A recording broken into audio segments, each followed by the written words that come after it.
আসসালামু আলাইকুম। আমি সুমি আক্তার। আমি একজন মিডওয়াইফ। আমার কাজ মূলত মা ও শিশু নিয়ে। আজকে আমরা নর্মাল ডেলিভারির জন্য কি প্রস্তুতি নেব সে সম্পর্কে একটু জানব। নর্মাল ডেলিভারি গর্ভবতী নারী মা যখন থেকেই প্রেগনেন্ট হয় তখন থেকেই তাকে অসুস্থতা ধরা হয় যে সে প্রেগনেন্ট, সে কী করবে কি করবে না। প্রথমেই বলে রাখি, প্রেগনেন্সি কোনো অসুস্থতা নয়। একটা মেয়ে যখন বড় হয়, ছোট থেকেই মাসিকের মতো যে ব্যাপারটা ঘটে, প্রেগনেন্সি ঠিক তেমনই স্বাভাবিক একটা ব্যাপার।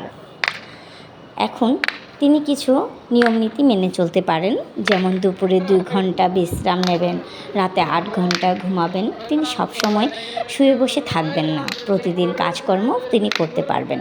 ভারী কাজ করা থেকে বিরত থাকবেন। কিছু ব্যায়াম করতে পারেন, খাবার দাবার সব খেতে পারবেন। যদি কোনো অ্যালার্জি থেকে থাকে তবে সেই খাবারগুলো এড়িয়ে চলবেন। পানি বেশি করে খাবেন, শাকসবজি ফলমূল বেশি করে খাবেন।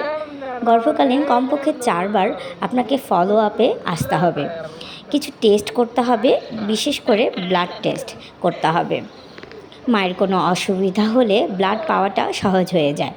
প্রেগনেন্সির শেষের সময় জরুরি ভিত্তিতে কিভাবে হসপিটালে আসবেন তার পরিকল্পনা করে রাখাটা খুবই জরুরি একটি মায়ের জন্য।